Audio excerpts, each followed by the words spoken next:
Hi, Jeremy Cordeaux in the Court of Public Opinion. I'm just on air here to let you know that we'll be live streaming the Court of Public Opinion every Friday between 9 o'clock and 12 on jeremycordeaux.com. Please join us. We'd love to have you. Hi, I'm Natasha Milani, CEO of South Australian Leaders. I'm passionate about supporting the growth of businesses through the power of collaboration, helping companies to connect, scale and grow. This podcast is all about collaboration for anyone who runs a business. It can be lonely at the top. I believe no one executes alone. We all do better when we do it together. These are real companies talking about real challenges and how they strive to overcome them. Let's all learn and share together. Today I'm talking to a special guest that set up a very special organisation. I particularly want to welcome Nick Lee, who is the co-founder of the Jodi Lee Foundation, focused on bowel cancer awareness. He's also the director of Healthy Minds. Welcome, Nick. Thanks, Natasha. Cheers. Nick, what you've built in the Jodi Lee Foundation is incredibly special, based here in South Australia. Let's just start with the history of the organisation and just share your story and introduce yourself. So, Nick Lee, as you said, co-founder of the Jodi Lee Foundation and director at Healthy Minds. And really, I had a corporate background. So I was a director at Unilever.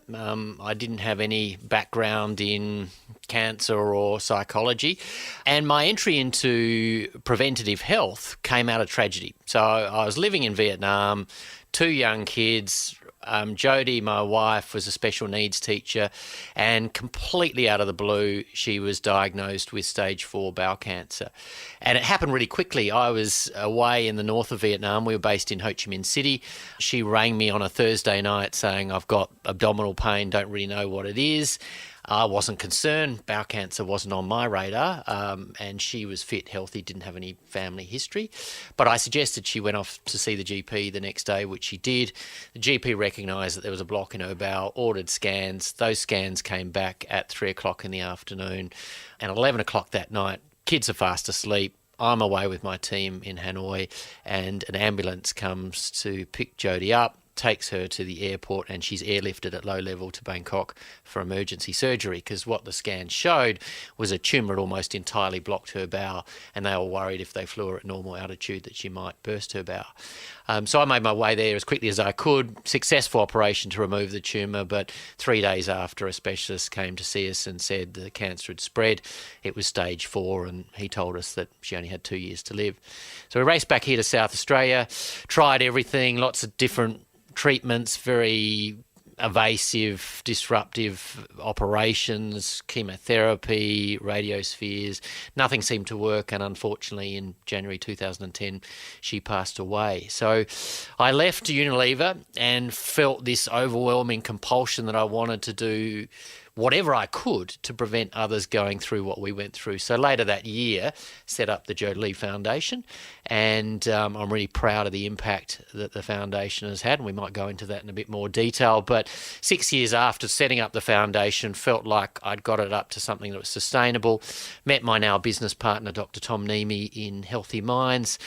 I really loved what he was doing in schools, talked to him about the opportunity in corporates, and we co-developed the corporate program, and now that's the large majority of our business. So I have this, out of tragedy, this wonderfully purposeful life, helping people minimise their risk of bowel cancer, Australia's second leading cancer killer, and also helping people build psychological skills to manage life's inevitable challenges. Nick, thank you for sharing your story. Thank you for the vulnerability that you've shared with not just me today, but with South Australia and beyond from that tragedy.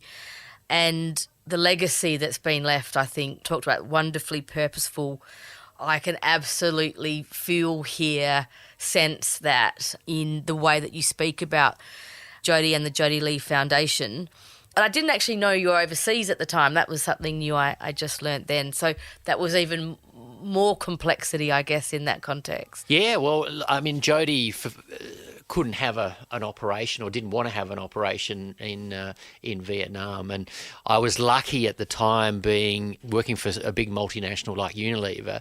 They got her on a flight immediately. They'd screen the surgeons in Thailand to pick the one that they wanted to operate on her. They flew the kids over. They were quite incredible. It's sort of a long story, but, it's a story of an organisation that at their soul really cares about their people. So, I felt very fortunate to be with Unilever at the time. Well, that is a great insight and accolade to them. What I have sensed as I've seen the Jodi Lee Foundation grow and part of SA Leaders is it's a not-for-profit organisation, but there is a very strong foundation to the organisation that you've established. So can you just share with us a little bit about the formation of that organisation, leveraging your commercial experience, and what were the key foundational pieces you felt were important in establishing the foundation so that it was sustainable, that had that long-term vision? Yeah, well, clearly at the core of it was this real passion behind wanting to help others avoid what we went through. So that was really burning, and I think that needs to be burning to have a successful, sustainable organisation. You need to clearly be passionate about what you're doing. And at the time, a great friend of mine and Jodi's, Tiff Young, came on board very early on as a co-founder, and we complemented each other very well. She had a background in marketing and accounting, as well as a really good legal sense. So helping establish the foundation, that was really Tiff, and I was out there trying to get the message out there, fundraise and get support for the foundation. So I think the other thing that has been a key ingredient to our success is there is a powerful story at the heart of the foundation, but we've told that in a powerful way. And so not only have we appealed to people's head, but we've appealed to their heart as well. And I think that's been a big component of the success of the foundation. And one of the things that really struck me before I set up the foundation, I did quite a bit of fundraising for another cancer organisation, and it was quite a bit of money. I think I raised about $150,000 before setting up the foundation, and I just felt like I was handing this money over and they couldn't guarantee me it was going into bowel cancer, which was what I was passionate about, but I also felt it was a very one-way transaction. And one of the things that I started as a mindset and very much communicate that to the team, and is one of our core values, is we want to be the charity that gives back. And that really helps us in the relationships that we try and establish. And those relationships are really important to us, not only funding our initiatives, but also getting awareness out there. So I feel like it is a true partnership, and I feel like we try hard to understand the needs of those partners and see what we can do as a charitable organisation and foundation to support their objectives and support their pain points and help them as much as they're helping us. So that seems to work, and we're talking about collaboration today. I think it's at the core of our partnerships and relationships we have. Absolutely, we are talking about collaboration, and that is in particular why I want to have a chat to you today. You've got very clear purpose, you've got very clear outcomes, is what you're sort of sharing there. A two-way win when it comes to those partnerships and relationships. Can you just share some case studies and examples about how you've built those partnerships and how they've evolved and how you've managed to really focus on those two-way outcomes? Yeah, well, I think it's always been something that has been part of my career, working for Unilever in a marketing, sales, category management capacity. Partnerships, both internal and external, were very important. So a lot of sort of training and development in those areas, and lots of opportunities to kind of practice those principles. So I had a very strong grounding in that space. And I guess working for a big organisation like Unilever, you see some of the internal politics, and that really was probably the only part of the Unilever job that I really didn't like. And so that kind of also triggered something in me to ensure that that wasn't going to be something that I was going to do when I left Unilever. It was going to be with an organisation where politics wouldn't get in the way of making a difference. And unfortunately, that was a bit naive, because I came into this charity space thinking, oh, surely everybody's going to be aligned and everyone's going to be kind of heading in the same direction.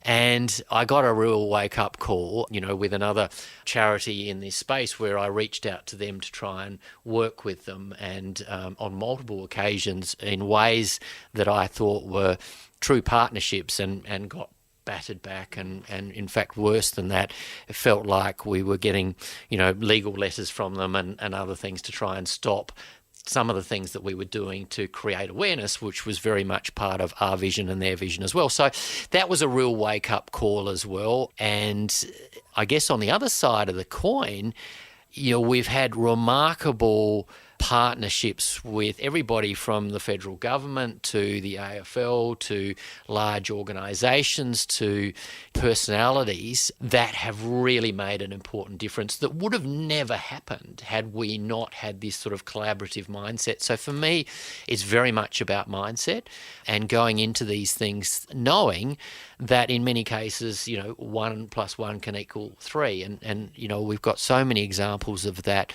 through the work that we've done.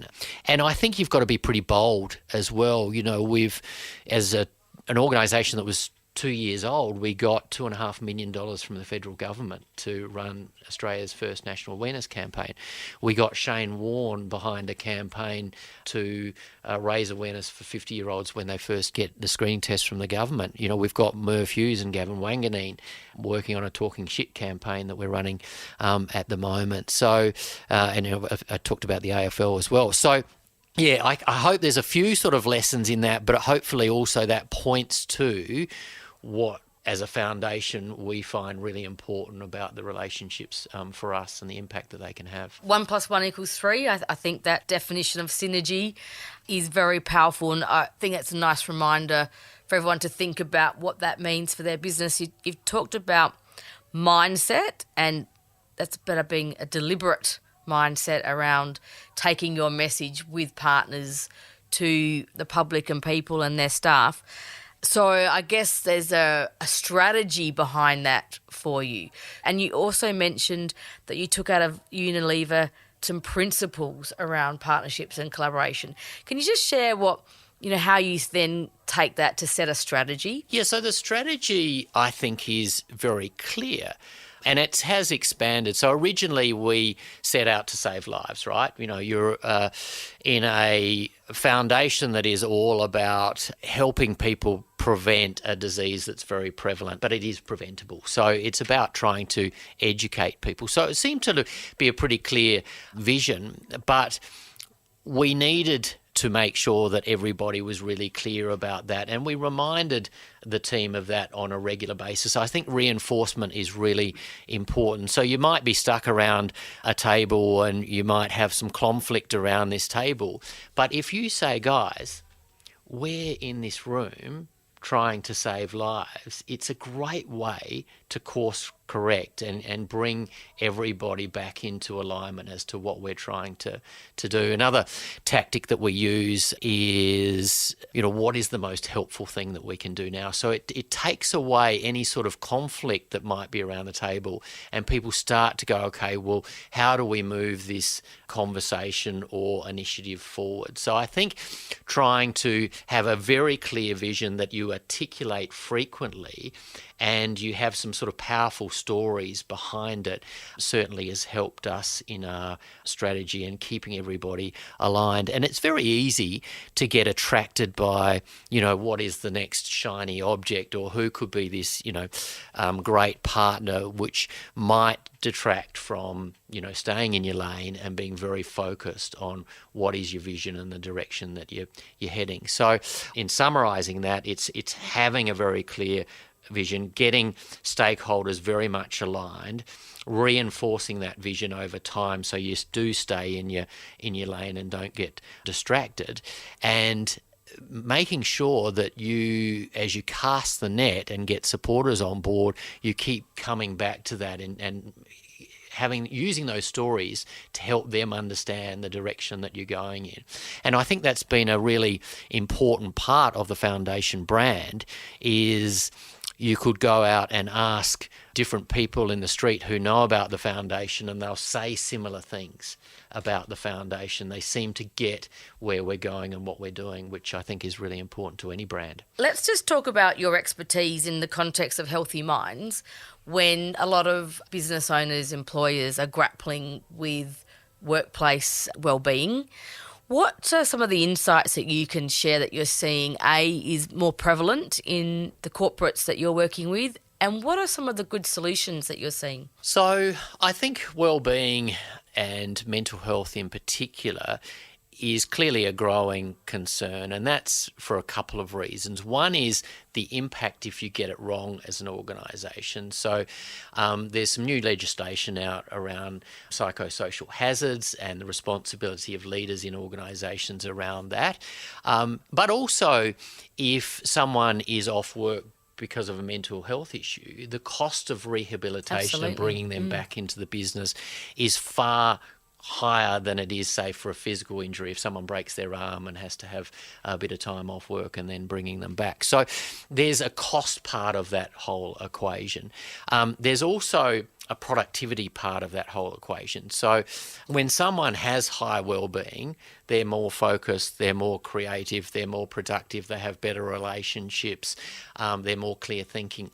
And so there's a real interest in organisations building a staff that is well and building a culture for well-being. And so I think more and more organisations are starting to be driven by not just this cost factor, but, okay, if we can get this right, the impact on the organisation can be quite significant on the top line. So there seems to be this shift. There is also a shift between remediating. Okay, let's get in-house psychologists and an EAP provider to what can we do around prevention? Mm-hmm. How do we build the well-being of our staff? And, if we were to go out in the street now and interview the first 20 people that we came across and said to them, how do you become physically fit? So if you're going to run a marathon, what would you need to do? You probably get a pretty comprehensive answer.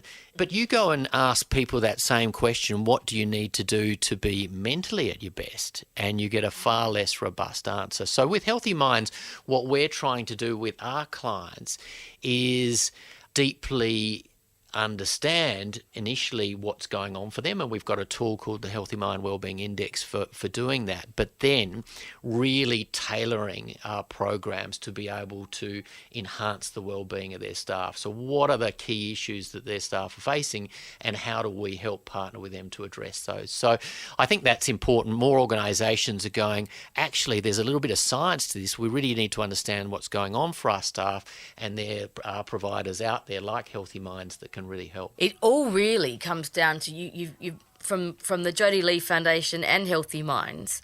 You've mentioned the word preventative a few times. I mean, that's really what this is all about, isn't it? Being preventative and not reactive, and putting those foundational pieces in place. Yeah, and look, that takes a while to shift that mentality and mindset. We often use the analogy of a house on fire. So if a house catches fire, the fire brigade are rung, they come in, they put the fire out. There's a moment of time where everybody's celebrating the fact that the fire's been extinguished. But what would be better is if the electrician was brought in initially to resolve the problem that caused the fire, but then there's not a moment in time where anybody's celebrating. You might not have known that would have eventuated into a fire. And so the whole preventative side, and this is probably the wrong word to use, but is far less sexy than the remedial side. And so trying to get governments, businesses, individuals to start thinking around prevention has been difficult. It is changing, but it's taking time. And that's something that we're very focused on both fronts, the Jodi Lee Foundation and Healthy Minds, to try and help organisations and individuals with that. Seems like a no-brainer, really. So if I'm standing in the shoes of a SME business owner, got a lot going on in the business, people to manage, clients to make happy, and just day to day, what would be some of the key questions I should be asking myself, my people? What would be some of the first steps that you would recommend they take to start having that preventative mindset? Yeah, well, I think it builds on itself. So momentum is pretty important here, like anything. And so taking some small steps initially, for us, we would do one of two things with organisations. One, we would say, look, understand the challenges that are facing your staff and build a plan around that. And, as I said, we've got a tool to help to do that. For those that really do believe that they understand the challenges that their staff are facing, those psychological skills is where we would start. So we would say run our program called 7 Secrets to a Healthy Mind, because that is this dose of psychological skills that we know are lacking in most people. And the advantage of doing that is that they learn really important things. They learn how to make helpful, realistic and balanced decisions. They learn how to manage stress. We destigmatize stress. It's not about being good or bad. It's about having the right amount at the right time. We give people a framework for building out their well-being, so really to deeply understand that. We talk to them about self-compassion, how do you treat yourself when something goes wrong, which is very protective for mental health. We talk about the benefits of gratitude. So there's lots of things in that small 2-hour session, which is very interactive, which can fundamentally help people deal with life's inevitable challenges and, of course, improve their well-being. So that's the sort of places that I would suggest organisations start. It doesn't have to be a big budget, but just start to do something, because it will all help. It's just having it on that preventative mindset on your radar and just taking one small step. So for those listening, just think about what it is that you might do in your business to help, in the first instance, understand where your staff may be facing those challenges. And that's got to start with the leaders in the business as well. So if you feel like around the board table or around the executive table that there's a few leaders in that room that are not on board with that, then that's probably a good place to start as well. It's so important. Google did a quite a large research study some time ago where they tracked 130 of their teams across their business, and what they were trying to identify was what differentiates our high-performing teams to our non-high-performing teams. And the thing that came out on top was this concept of psychological safety. And it's used quite a bit, but it's creating a culture where people are very comfortable with speaking up without the fear of the impact of what they say coming back to bite them. So it's creating this culture of sort of creativity, being able to, see challenges early and address them, express ideas that people have got. It just makes a huge difference to the growth of any organisation. Thank you. I just urge anyone listening to just think about what proactive steps they're going to take. Just coming back to the Jodi Lee Foundation, establishing any business, but particularly a not-for-profit business, it's a competitive environment. You've got some complexity in terms of funding and getting your brand out into the marketplace. You've talked about purpose and vision. Is there anything you'd like to share for those that are in the not-for-profit space that you could? I always like to think that we can all collaborate and work together. Is there anything you can share that was particularly important around the growth of that not-for-profit environment? Yeah, I think I've sort of touched on a few of them already. So for us, there was a tragic moment when a beautiful young lady at 41 years old died of this disease that could have been prevented. So you get a big groundswell of support, and a lot of our funding for our initiatives initially came from our friends and family. But to be sustainable, you've obviously got to go beyond that. And so the relationships are really critical.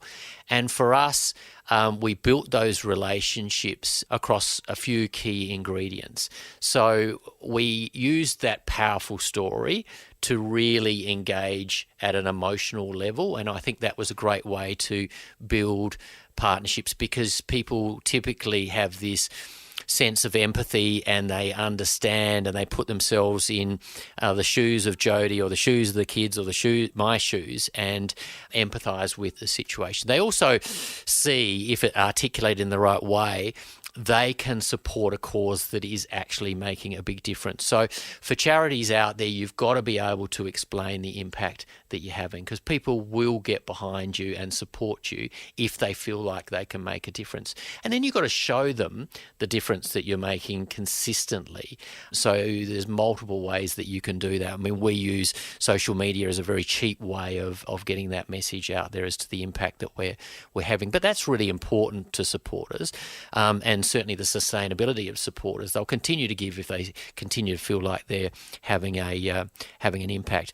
At the end of the day, we're also all human too. So people want to do business and want to have partnerships with people they like. Okay, so building rapport, building relationships, understanding the importance of collaboration are vital ingredients. But you also got to be honest and have a high level of integrity, and that passion is contagious as well. So you talked about that initially, kind of feeling that sort of passion. And, the foundation's 13 years old, and I feel just as passionate about the foundation and the impact that we can have, in fact, more so than the day we open the doors. So people get that sense, and that is contagious for your partners and other supporters as well. So hopefully that's a few sort of key ingredients to our success as a foundation. But it is tough, you're right, and you've got to have a bit of a point of difference. But for us, being true to what we're trying to do, being very focused on your vision and your strategy and bringing people along for the journey is been the key ingredient for our success. I went to your recent fundraising black tie event. It was a great success, and a beautiful young girl shared her story about how she engaged with the Jodi Lee Foundation. What struck me from that is the diversity of young and old. It's not. The government send out a test for those that are over 50, I think it is. But it's not just about older people getting bowel cancer, is it? No, absolutely not. And we feel like we've got a really important role to play there, because, as you say, the government only first start educating when people are first eligible when they turn 50 to receive their free testing kit in the mail. And for us, that was too late. Jodi was 39 when she was diagnosed. It's now the leading cancer killer in 25 to 34-year-olds. Kelly, who you were talking about, who spoke at our ball, she was 25 when she was diagnosed with stage 3 bowel cancer. So for many people, 50 is too late. So we want to get the message out there, and we feel like that's a strong reason for the foundation, is to educate younger people as to the simple ways that they can protect themselves. And just go to the chemist and get a test kit. Yeah, there's loads that you can do, and it's not that difficult. I mean, the testing kit, we've been talking about that this morning. That's $45 from the pharmacy. Diet and lifestyle factors really important as well. So all of the key things that around eating well, watching your weight, not smoking, limiting your alcohol content, all those sorts of things, ultra-processed foods, I think that's a big component of why we're seeing such a growth in younger people. We're not moving as much as we used to either, so that whole exercise component is really critical. The symptoms to watch out for and acting on them quickly. So we've got a campaign at the moment, and Kelly is heading that campaign, called Trust Your Gut, acting really quickly. You know your body's the best. If something doesn't feel right, get off and see someone. And of course, the family history is another part of the equation as well. So around 20% of cases have a link to family history. So they are the key things that you can do to prevent this very preventable disease. It's up to 99% preventable if caught early. So you need to know these things. I just find that fascinating, and I feel the conversation we had today is sort of dual purpose from my lens. It's about, educating those listening about collaboration and how you've established the foundation, your expertise in wellbeing in the workplace, but also some really simple messages there that everyone can take away to be proactive about their own health. And in fact, Nick, you do run a workplace program. Let's just give it a little plug now so that people know what their opportunity is to get the Jodi Lee Foundation to come into their business. Yeah, and it's really simple. So really you just need to find half an hour of time. We normally say to people, put on a lunch or a morning tea to get the crowds in. It's not often easy to bring people to a bowel cancer session, but people do need to know about it. Second leading cancer killer, very preventable. And the key ways you can protect yourself are relevant not just for bowel cancer, as many other diseases as well. So if you look at it from a general well-being perspective, it's really vital information that we're delivering in that half an hour. And we just get great feedback from it. And you know what? We have so many stories of lives saved through that program. So there's a group called CavPower, the Caterpillar business. They had us in. They issued, I think, around 170 tests to their staff. They had 24 positive results, and they know of 5 medical interventions. So 5 people did that test, got a positive result, and had polyps or something more sinister removed. So it really is saving lives. So if you want to save the life of yourself or your colleague, I suggest you get us in to chat. That is really a very strong message that's come across in our conversation today. As chair of the Zara Foundation, I always admire the team that go into our office every day with that strong sense of purpose. I'm absolutely proud of the work that we do, and they come in with that strong sense of connection to the purpose and the story, as you have with the Jodi Lee Foundation. And I just reflect on the importance and the power of that. Yeah, look, it's, and in fact, putting my Healthy Minds hat on, there's so much research coming out around the health benefits of having a strong sense of purpose and living a more purposeful life. I think the statistics suggest that people live 7 years longer. It helps people reduce their risk of cancer. It helps people deal with pain. There's so many reasons to have a strong sense of purpose. And you don't have to have the death of your wife and set up a foundation to prevent bowel cancer to feel a sense of purpose. It's just about how you can impact people in a positive way on a daily basis. That's a very purposeful life. And, you've got your own sense of purpose. Mine's different, albeit that they're both sort of foundations, but it really does help drive you forward and keep you focused and motivated. I love it. And that's what I love about SA Leaders. We are absolutely putting a support structure around these great business leaders in South Australia, and the collaboration is what I'm passionate about, and the business community that we've established. So I really appreciate the fact that you've been a part of that community. You've absorbed all the support that's been offered, but you've also given back as well. So thank you very much, Nick. That's been a pleasure to have you and Rachel as part of the SA Leaders Network. Yeah, well, we've loved it, and we've got a lot out of it as well. And you see that sense of purpose coming through. So I think SA Leaders has done a great job at getting people there for the right reasons as part of that group, because you kind of wonder when you sit down and someone says to you, I'm really keen to help you with that. You kind of go, well, what's in it for them?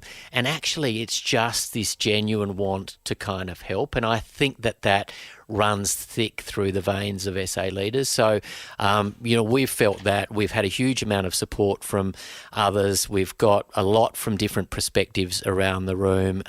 We've had a lot of collaboration coming from SA Leaders. So, for us, it's been brilliant. I really appreciate your insights and feedback there.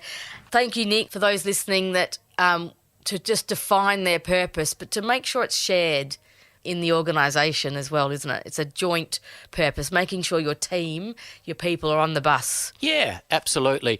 And look, I think sometimes people overlook that because as a founder, you kind of feel that strong sense of purpose. But as the organisation gets bigger and you get more people into the organisation, often that is overlooked. And that's why I say from a strategic perspective and a sense of purpose, hopefully the two are linked, you keep reiterating that and finding ways to reinforce that. I mean, for us, we're quite lucky. Every time we have an early detection story, we either share that across the organisation or we bring that person in. So rather than, hearing about it and telling the story to the team, why not bring the individual into the organisation and they can talk from their own heart about what the impact that the organisation has had on them. So, we try and infuse that as much as we possibly can, and it makes a big difference. Absolutely. And last podcast we heard from Ben about how he brought his team in to actually grow and, make improvements and build, influence the strategy and future direction of the business. So it's all kind of really aligning that same message. So I just want to remind people of that because it sounds simple, but every now and then I think we need to be reminded. Yeah, absolutely. And take opportunities to step back out and find ways to immerse everybody in your organisation, regardless of their role, in that sense of what the organisation is delivering.